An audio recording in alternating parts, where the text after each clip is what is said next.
Om Lokaha Samastaha Suki no Bhavantu. May all beings be happy and peaceful. Phoenix here. Welcome to my channel. Today we're going to talk about trust. I'm going to take a sip of my juice first and enjoy this. I just made it, and they say that the enzymes actually start to lose their strength after about 20 minutes or so. So, limited time window. But funny thing about this juice is that I started juicing regularly about 3 weeks ago. I've done it in the past, but not consistently. And I was feeling pretty deficient overall and pretty fatigued and some inflammation in my body from surfing.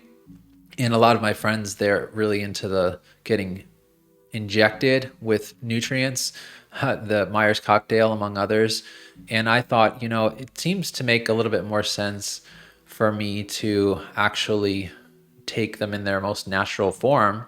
And I have an abundance of wonderful vegetables and fruits here on this beautiful island that I live on.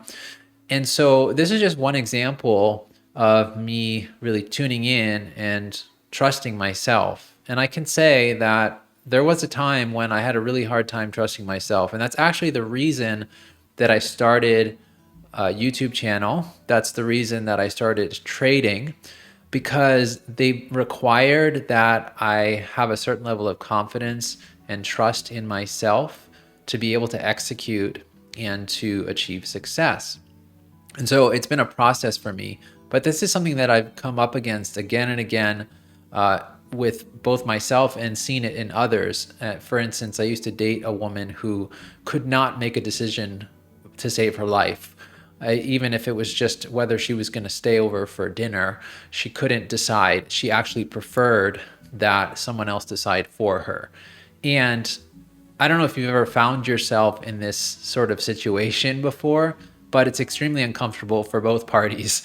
And it comes from, I think it comes from a lack of confidence. It comes from doubt and hesitation. It comes from low self-esteem. It comes from insecurity. It comes from being perpetually distracted by what we're being fed by the media and social media and our parents and our friends and our peers.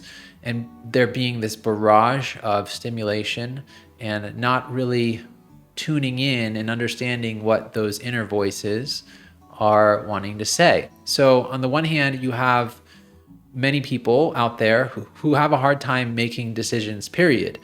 Forget about making a quick and important decision, making a decision. They want to weigh it against several factors. They want to get a variety of perspectives from friends and family. But every single time that we do this, we're actually giving away some of our power. When we defer to someone else to give input about a situation that is unique to us, we're giving away some of our power slowly. And the more that we do that, the less we trust ourselves.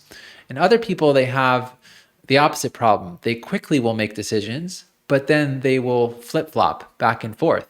And this is maybe a little bit worse in some ways. It's more torturous for the person who's experiencing it, because then you're constantly stuck in this rut, not knowing what to do and not having a clear sense of direction in your life. And so this shows up for me in trading sometimes still, where I'll flip-flop. I'll go long on a trade, and then all of a sudden I'll start to see it go the other way, and I'll throw all my entire thesis out the window that I spent maybe days building on, and then I'll just go the other way. And then it sort of chops around in the middle and I get chopped up. It doesn't happen as much as it used to. It happens less and less, but that's one example. And so another example would be, a woman who can't make up her mind what she wants to wear tonight. There's usually that first impulse that we receive. That is where the wisdom comes from. But because so many of us are overstimulated and drugged up on God knows what, and we are distracted, just generally distracted by everything that's around us, it's almost impossible to figure out which voice is most beneficial, is going to lead us in the appropriate direction. But there's some interesting perspectives around this, because a lot of us are afraid of making the wrong decision, and it's going to somehow take us down this path that's going to ruin us for the rest of our lives.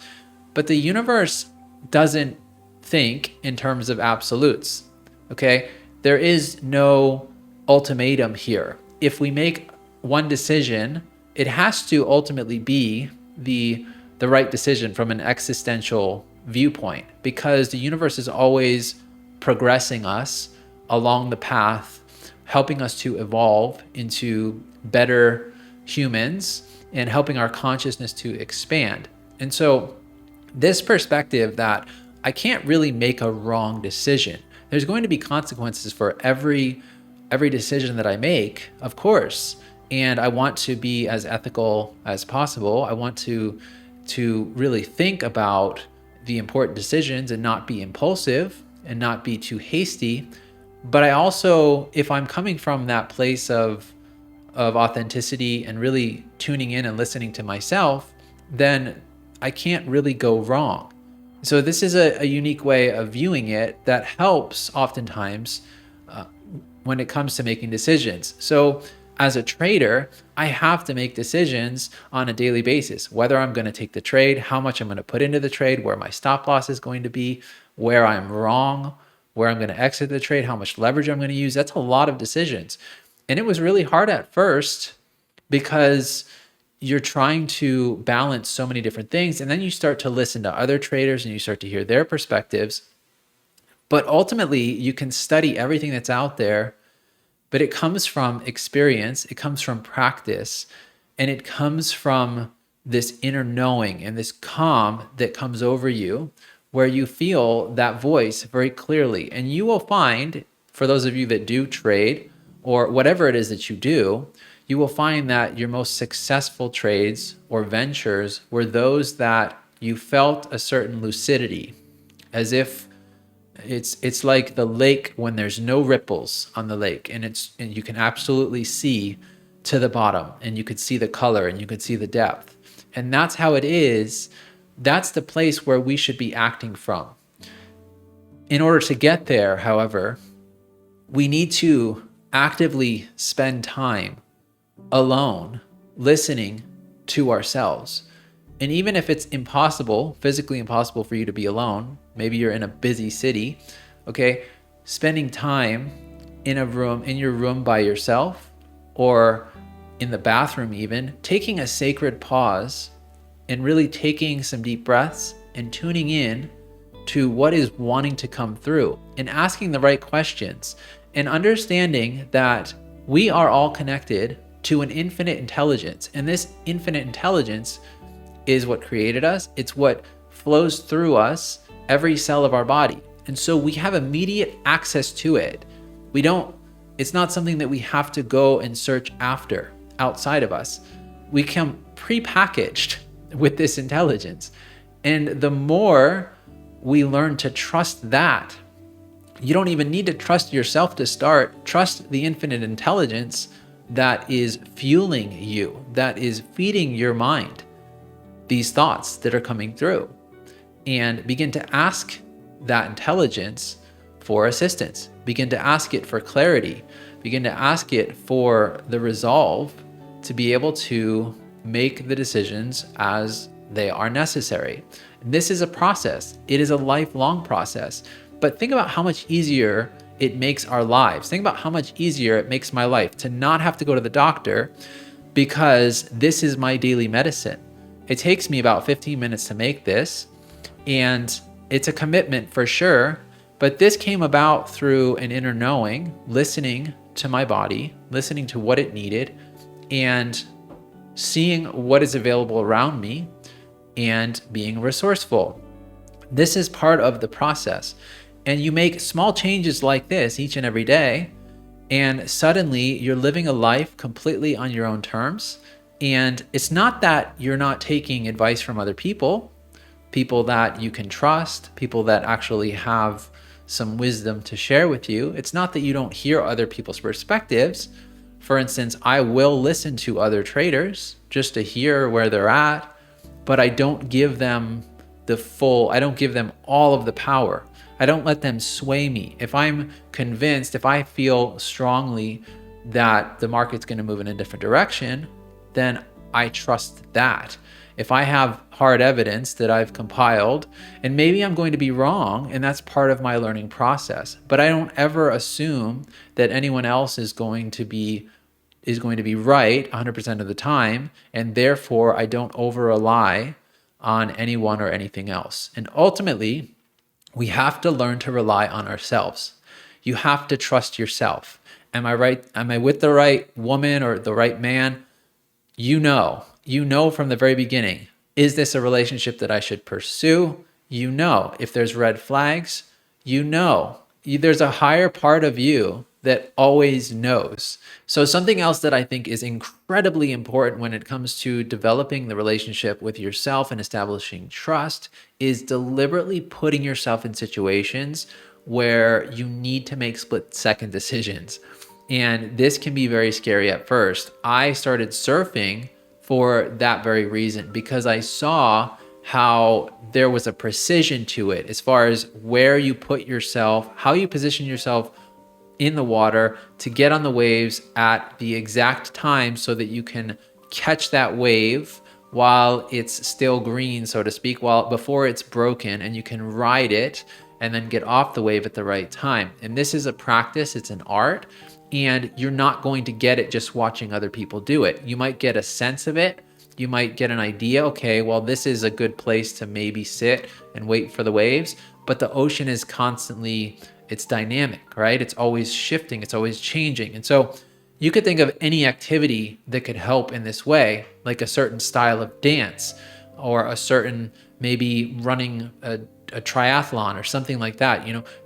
Those sorts of activities require you to build confidence within yourself and to be able to really truly listen to your body and to be able to take in your environment and to respond accordingly. So the more we practice those disciplines, the more confident we become and the more we begin to trust that inner voice. It's something that comes naturally. So if we look at professional athletes as one example of a group of people who really trust themselves, what you'll notice is that professionalism that they bring into the sport comes from their discipline, but then they also carry that through into every other aspect of their lives. And you see that with sports icons such as Kobe Bryant. You see that with Michael Jordan and many others as well, where they have a certain confidence, they're able to make decisions, they're sitting up taller because they've established credibility within themselves.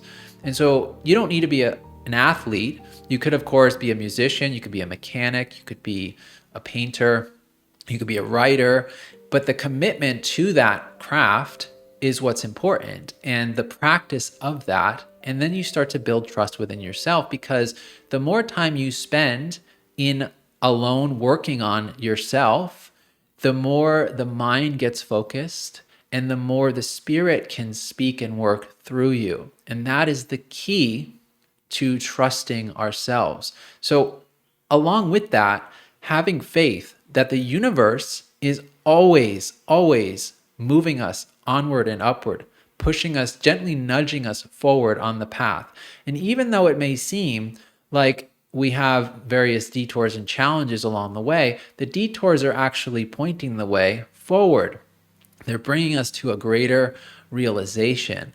And so that faith and conviction that everything is working out, there is a master plan, and we are helping to co-create that, and it is a beautiful thing.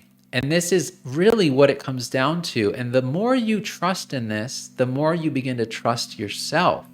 And the more you begin to act from that place of personal power within you. And you'll feel those decisions. They'll come literally from your gut, they call it the hara region, this area where a lot of energy is concentrated, and you'll make decisions and you'll see yourself, and others will begin to see you differently.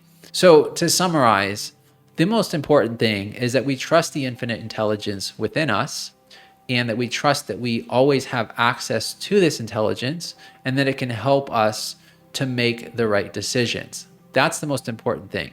Having a discipline or several disciplines that are forcing you in a way to trust yourself. It could be as simple as just going to the gym and lifting weights. Having that a regular practice is going to help you to trust yourself more, because these practices, they build confidence and they teach you about your body and your connection between your mind and your body.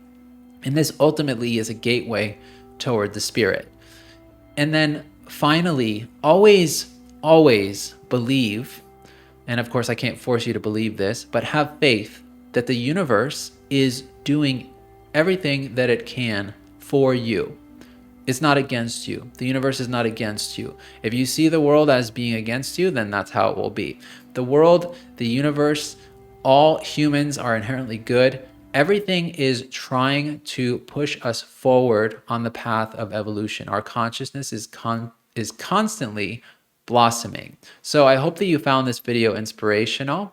Have a beautiful rest of your day.